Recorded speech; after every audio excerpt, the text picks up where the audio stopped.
Well, good evening, everybody. We're here with Support Local PCB, an artist spotlight. I'm Shane Johns, your host.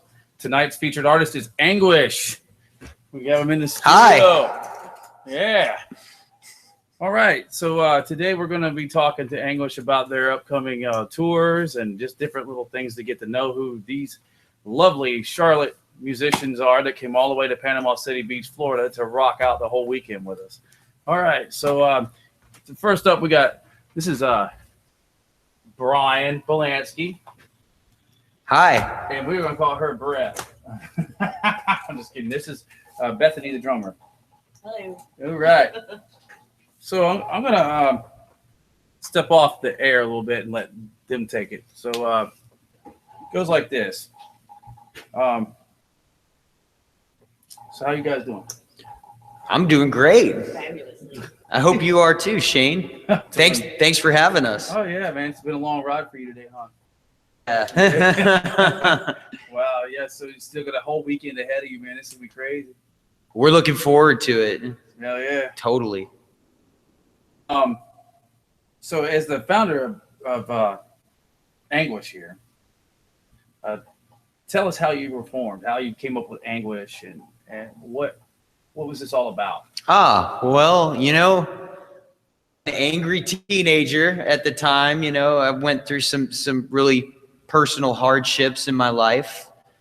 And I found music was the way for me to deal with the depression that I was going through as a teenager. I lost a close family member. My sister passed away. And that had a very big effect on me and my whole family. It made my mother and father and I very close together. And we've always been a very big music loving family.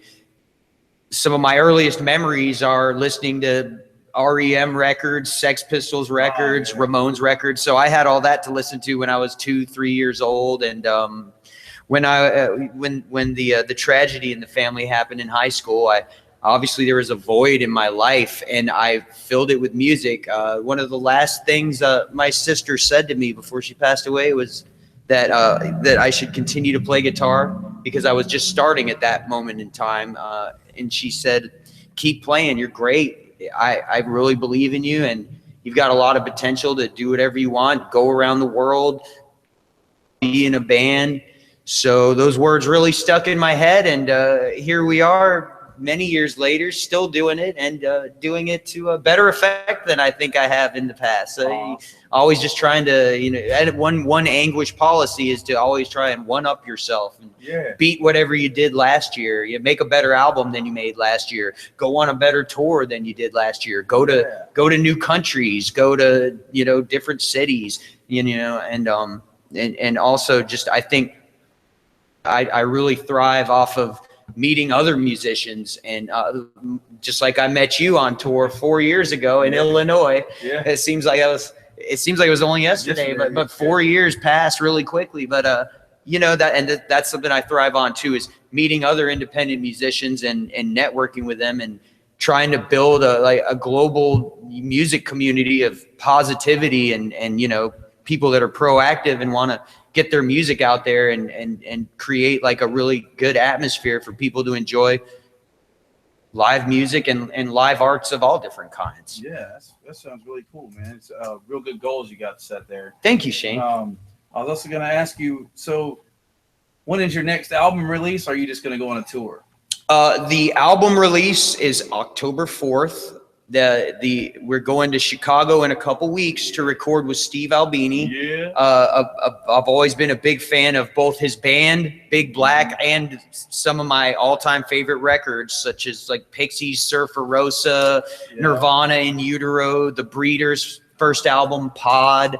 Yeah. He's done a lot of great stuff. I love the way he makes drums sound. I love his recording seems to be kind of lo-fi yet professional at the same time. He treads that fine line, and that's why it's something I've been wanting to do for years and years, and it finally worked out both time-wise with our schedule, touring, and financially for us to be able to record an album with Steve Albini. So we're quite excited about that.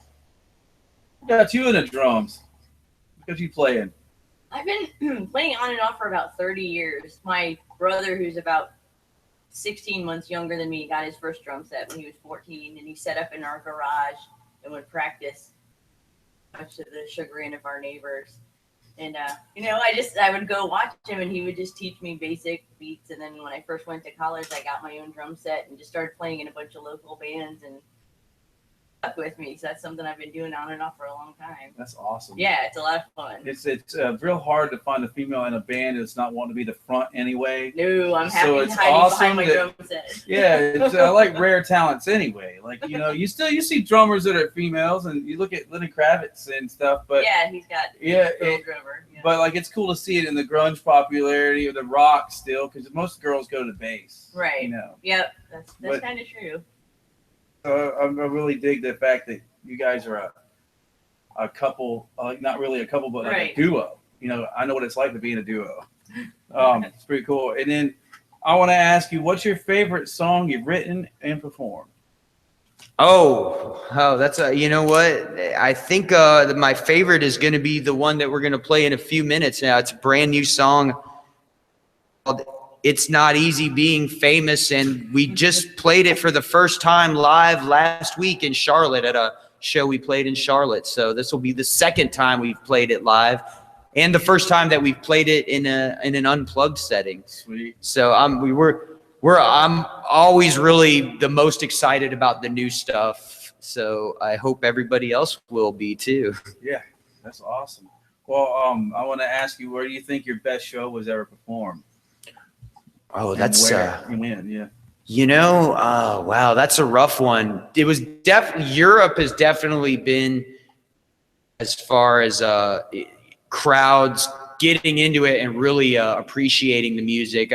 Not to say that I haven't had wonderful shows in the United States and other countries as well, but Europe, it just seems they really are excited about American music, and especially like the kind of alternative rock that we play that, is kind of making a comeback a little bit. Yeah, it is. I think, and I'm really excited about that to see like younger generations, like the younger college students seem to be really digging it, and that's where ours are in college towns. So this particular age group has seemed to be liking our music a lot. So that's very, it's very promising. It's nice to know that younger people are really into good rock and roll still, and going back to things like Nirvana and the Doors and things, or older music, and they're not buying into the whole Cake on the Ocean stuff on Cake. Yeah, Cake on the Ocean. Yeah, that's our real goal. We need to get famous so that we can meet them and knee them in the crotch. That's awesome. Okay, where was your least favorite show? Least favorite show. Wow, you know what? Of course, I'm not going to name the venue, but it was a city outside of Austin, Texas. And this is something I've found kind of interesting. It seems sometimes like the cities that are best known for music, we've done the best in smaller cities. Mm-hmm. A place outside of Austin, and it was a coffee house. We were playing an acoustic, an unplugged performance, and there was a lot of people in the coffee house. There was all kinds of people hanging out, but they put us in this little closet and closed the door, and they're like, "This is where you play." And they left the house music on while we were playing. They left the house music on in the rest of the venue.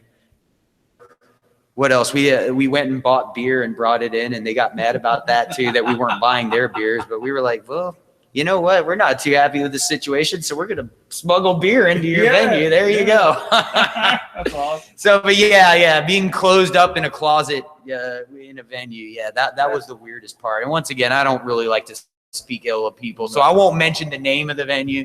If anybody's interested, if any of my friends in bands are going on tour in Texas, private message me, and I'll let you know which one it was. Yeah, don't go there. They make you play in the closet. They're like they're ashamed of you. Close the door. We charging a nickel to look at these guys. It's one of those kind of deals. Well, what's an embarrassing time you've had on the road? time. You know what? Oh, well, why don't I make this public? You know what? Getting beat up by Syrian refugees in Germany and robbed. Yeah, they on September 11th last year on my European tour, attacked by Syrian refugee guys. They slipped something in my drink at a bar. Of course, I was out by myself, which was not the smartest thing to do. Woke up in the hospital with all my stuff gone, stolen, bruises all over my face. Took me 7 hours to figure out how to get to my friend's house because, of course, I use my cell phone GPS to find my way everywhere I go around the world. So that was embarrassing, you know. And as a matter of fact, it was so embarrassing. This is the first time I've ever said anything about it in public. Hey, there you go, man. Okay, you know, I'm gonna ask you one more question, then we're gonna get on with the songs for us, man. Good, okay. Yeah. So, tell us about what songs you're performing tonight. Oh, okay. Well, we're going to do, this is going to be the single off our new album called Rock and Roll is Fun Again. Yeah. Because 4 years ago, I came out with an album called Rock and Roll Destroyed My Life. And that was the album that launched going from being a weekend warrior to making music my full-time job. And that's actually, it wasn't in the best frame of mind when I was doing that. However, 4 years of living life the way I've wanted to and doing things, you know, my way, it's made me a lot happier of a person, which hence the name of the album, Rock and Roll is Fun Again. And we're going to play the new single that's going to come out. It's Not Easy Being Famous. And then we're going to do a song from our last studio album, which was called The Fearless Corporate Rock Killers. And it was actually recorded in Crete. In Crete, Greece, in the Icarus Artist Commune, which a place I always hit it up on tour. Very cool place in Crete. Yes, those will be the two songs: Somebody Else's Girl from Fearless Corporate Rock Killers and the upcoming Rock and Roll is Fun Again single. Awesome, man. So well give us a little sound check there. And I'm sorry, folks, viewers, if it doesn't sound like it's on the radio. It's because it's live. It's our first remote, so don't judge it. Just rock out with us. Sorry if it doesn't sound like Cake on the Ocean.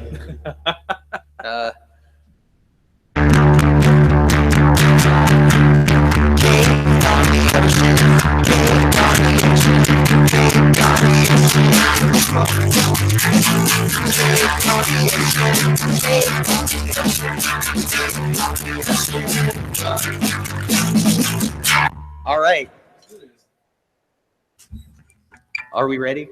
Ready to rock.